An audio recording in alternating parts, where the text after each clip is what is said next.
हाँ जी, राधे राधे नमस्ते पा लगी भाई लोग। तो का हाल है भाई, हमारे उम्मीद बाग सबके बढ़िया फिर मस्त की। तो चलिए भाई, आज की वीडियो में सबके स्वागत बा। और जो भाई चैनल पर नया हुई प्लीज भाई सब्सक्राइब कर लो। हाँ भाई लोग सब्सक्राइब कर सकते हो, क्योंकि सब्सक्राइबर का बहुत जरूरत है भाई लोग, बहुत जरूरत है। हाँ तो देखो बात इसन बा की शेर कबो शेर रहेला। हाँ ये तो सब माने के बा कि जंगल के राजा एक ही रहता है, वही है शेर। ट्रेंडिंग स्टार खेसारी लाल यादव, ठीक है।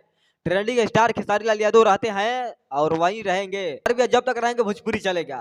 आप लोग लिख कर ले सकते हो, ठीक है। तो बात ऐसा है कि अपन खेसारी भैया एक और मतलब होली गाना पर, ठीक है, होली गाना पर खेसारी भैया एंजॉय कर रहे हैं। हाँ रंग वंग लगा रहे हैं। अब देखो बात ऐसा है कि खेसारी भैया का गाना आएगा कि क्या आएगा उतना मालूम नहीं है, लेकिन भाई लोग वो वीडियो देखने के बाद हमको दिल को सुकून मिला, इसलिए कि भैया रंग लगा रहे हैं गाल में, आए ऐसा ऐसा गवाल कर रहे हैं खेसारी भैया।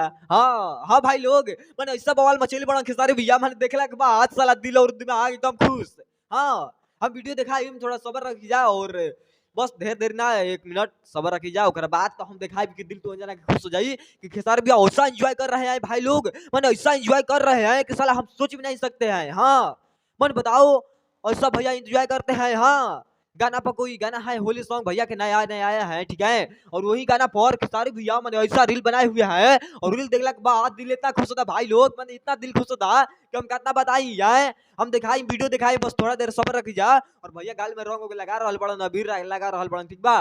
तो वीडियो बहुत अच्छा बा और बहुत बेस्ट लगल हमारा वीडियो। अब तो यहाँ क्वेश्चन लगी तो वीडियो देखला के बाद बुझाई, ठीक बा। तो सबसे पहले बता दो चाहता नहीं कि जे चैनल पर हमारा नया हुई सपोर्ट करी। हाँ भाई लोग सपोर्ट करे जाके, कैसे तो जाके सपोर्ट के हमारा जरूरत बा।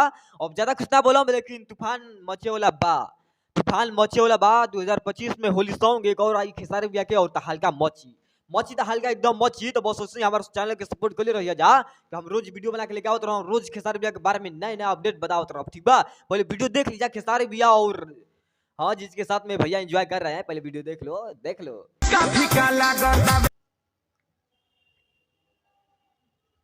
देख रहे हो आए, मैंने ऐसा कमाल खेसारी भैया कैसे कर सकते हैं आए। ए भाई लोग, मैंने आप ही लोग बताओ हमको कमेंट करके, मैंने ऐसा बवाल खेसारी भैया मचाए हुए हैं। पूरा विरोध है तो कुमा में चल जियो सो, ई तो मानना बाकी ना कि पूरा विरोध है कुमा में चल जियो सो। तो कुछ लोग बुरा लगा था ये वीडियो से, और कुछ लोग मतलब निमनो लगा था, और ज्यादा कुछ हम ना बोलो बाकी रे।